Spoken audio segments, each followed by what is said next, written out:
Hello students, today we will see control flow of statements and arrays. Then what is meant by control flow statements? First is the statements that control the flow of program are called as a control statement. The control statements are used to control the flow of execution of program. This execution order depends on supply data values and conditional logics. So, the control statements is used in programming language to cause the flow of control to advance and branch based on changes to the state of program. These statements control the flow of program, so this is control statements. In Java, there are three types of control statements. First is decision making statement, second is looping statement, third is branching statement. Then we will see one by one. First is decision making statement. It contains if statement, if else statement, nested if else statement. First is decision making statement. First is if statement. The if statement can be used to route program execution through two different paths. If condition causes one thing to occur when specified condition is met. Here the program to execute only certain part of the code if the condition is true. If boolean values is true, then statement first is executed. See, this is syntax. If boolean expression, opening if, statement 1 and closing if. This is expression true. Suppose this is expression true and then statement second. If execution of certain part code is conditional, is if boolean values is true, then statement first is executed. If this value is true, then this statement is executed. Then second is if else statement. In this case, when if clause is false, then else part will be executed. Here syntax: if boolean expression statement 1, suppose this is true expression, and then else part containing a statement second, this is false expression. When if clause is false, then this statement is executed. Then second, here if else, example of if else statement. Suppose this is class if else demo and then main method public static void main string args. Here declare one variable int I is equal to 10. Then first is if condition. Suppose if I is less than 15 and here printing message is I is smaller than 15, and else system.out.println I is greater than 15. Here our condition is I is less than 15 and I value is 10. Then 10 is less than 15. This is true. So I is smaller than 15 is the output of this program. Then third is nested if else statement. Nested if else. Nested means we can write one if statement in another if statements, as shown in this syntax. Suppose this is first if conditions, it contains second if condition, then their else part. Then this else statements, if condition 3 and their statement their else. So first here examples of nested if statement. Suppose this is class nested if demo, there is main method. Here declared one variable integer I is equal to 10. Then first if statement I is equal to 10. Then condition is I is less than 15, that means 10 is less than 15. Then printing message is I is smaller than 15. 10 is less than 15, so this is true. Then second condition is if I is less than 12. Here I's values is 10, 10 is less than 12, then printing message is I is smaller than 12 too. This is also true message. Else part is I is greater than 15. This is false message. Then output of our program is I is smaller than 15 and I is smaller than 12 too. Then second statement is looping statement. Looping statement contains while loop, do while loop and for loop.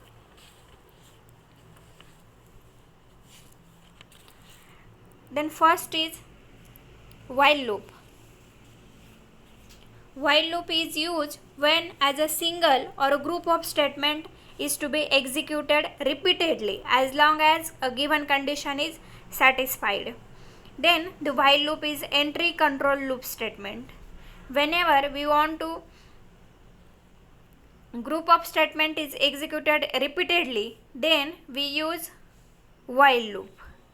Then syntax of while loop is while condition opening and closing bracket and loop while loop body of the while loop.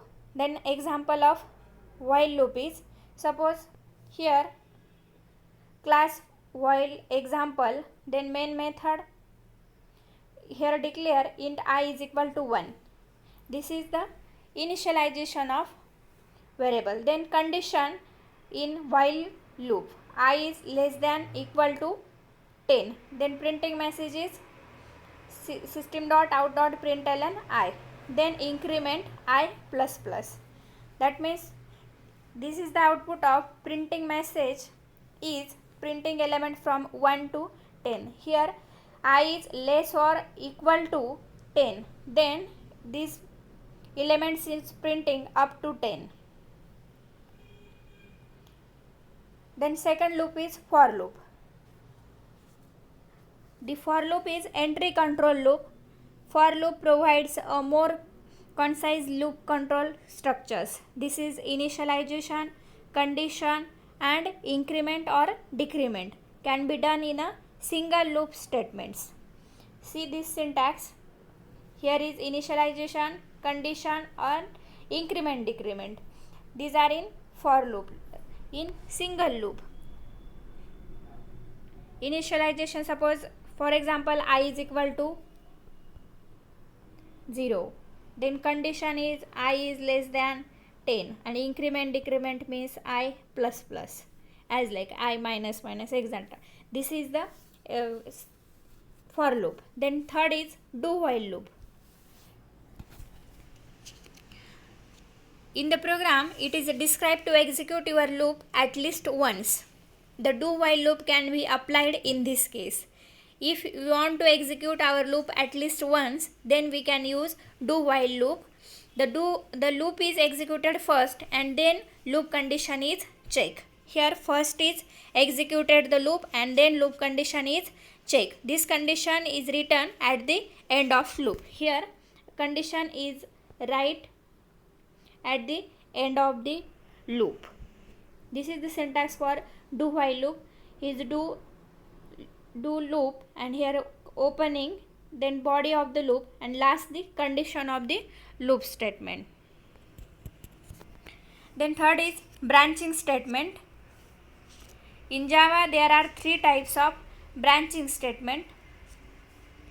First is break statement, second is continue statement and third is return statement. Sometimes we use jumping statements. These jumping statements break, continue. It is easier to jump out of loops to control other areas of program flow.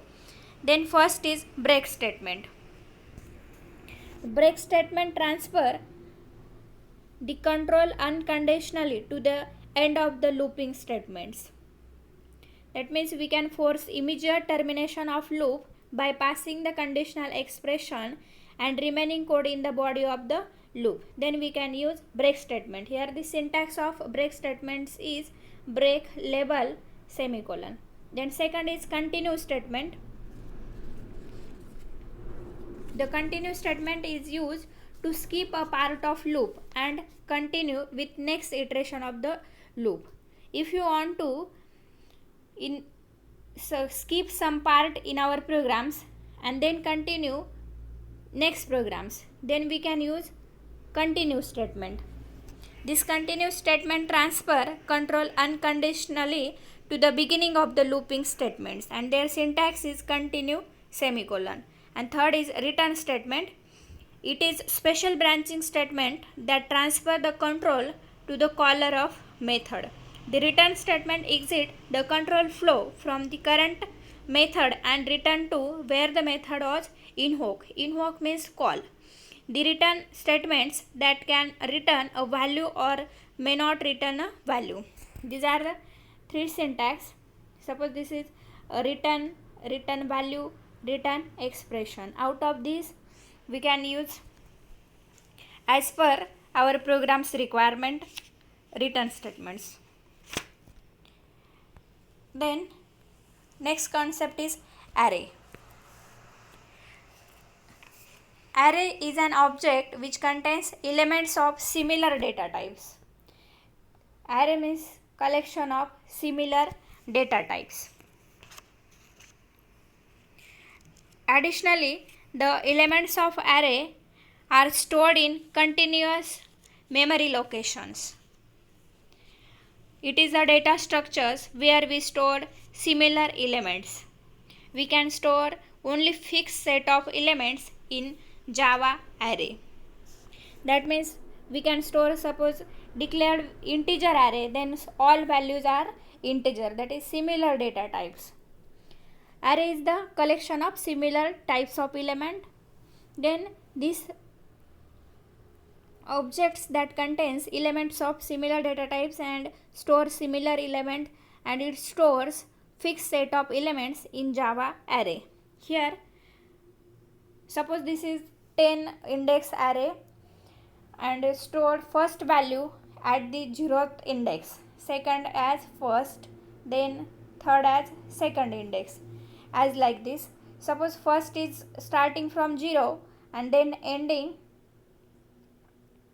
indices as per 0, 1, 2, 3, 4 at up to 9. This is array length is 10. Here element at the 8th index is placed. Then types of array. There are three types of array. Single dimensional array means one dimensional or 1D array. Second is two dimensional array, that means 2D array, and third is multi-dimensional array. Then first is single dimensional array.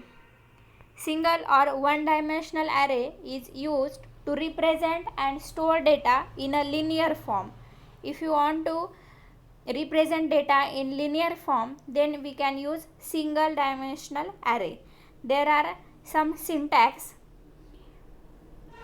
Out of these three syntax, you can use any one. First is, suppose this is data type, then array size and array name. Second is data type, size and array, and third is data type, array, then size. Then instantiation of an array in Java is, suppose this is array reference variable is equal to new data type and size. Then we can declare an instantiate and initialize the Java array together by here integer a and their array is equal to these values 33, 3, 4 and 5. This is the declaration and initialization of array. Second type is two-dimensional array. Two-dimensional array to store a table values.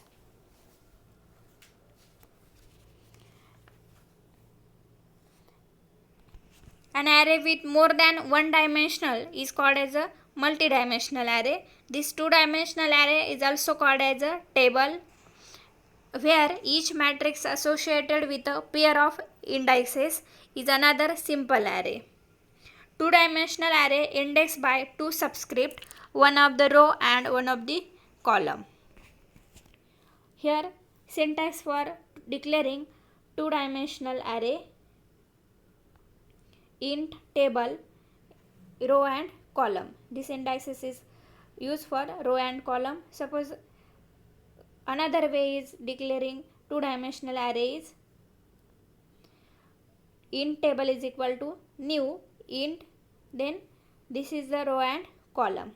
And then third one is, here we can declare int table and directly put up the value.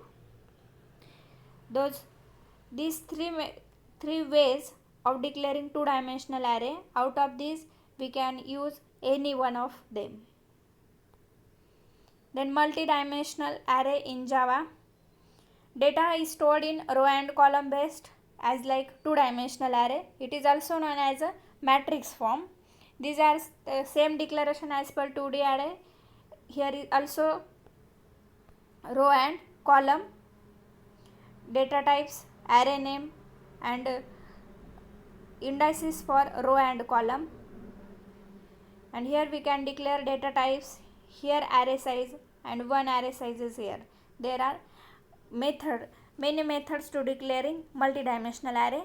For example, here integer size, then array name is equal to new int, and their index is 3 and second index is also 3. That means 3 row and 3 column.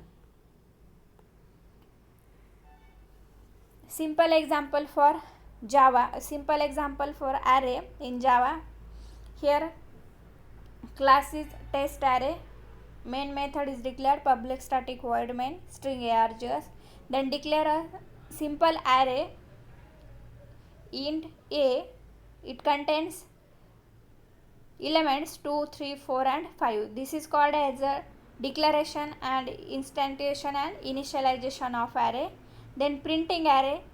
For printing array we need for loop because there is more than one values, so we can use for loop.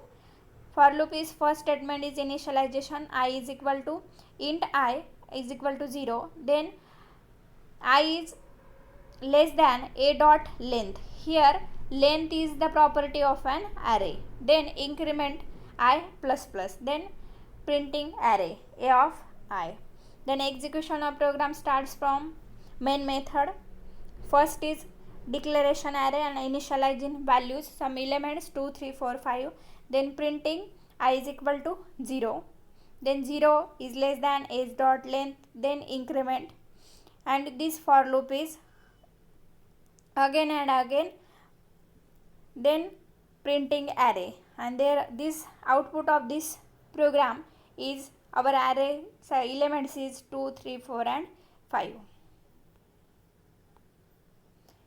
Then for each loop for Java array. Java supports for each loop to print array elements one by one. It holds an array element in variable, then execute the body of loop. Then syntax for loop is for data type variable name colon array and then body of the loop. Here we will see example of for each. Suppose this is class, then this is main method, and here declare simple array, int array and the values elements of this array, then printing for each array in this manner. For int I colon array, this is array, and then printing I. Then output is all these elements are printed. This is also work as for loop. Then next lectures we will see some examples of simple Java programs. Thank you.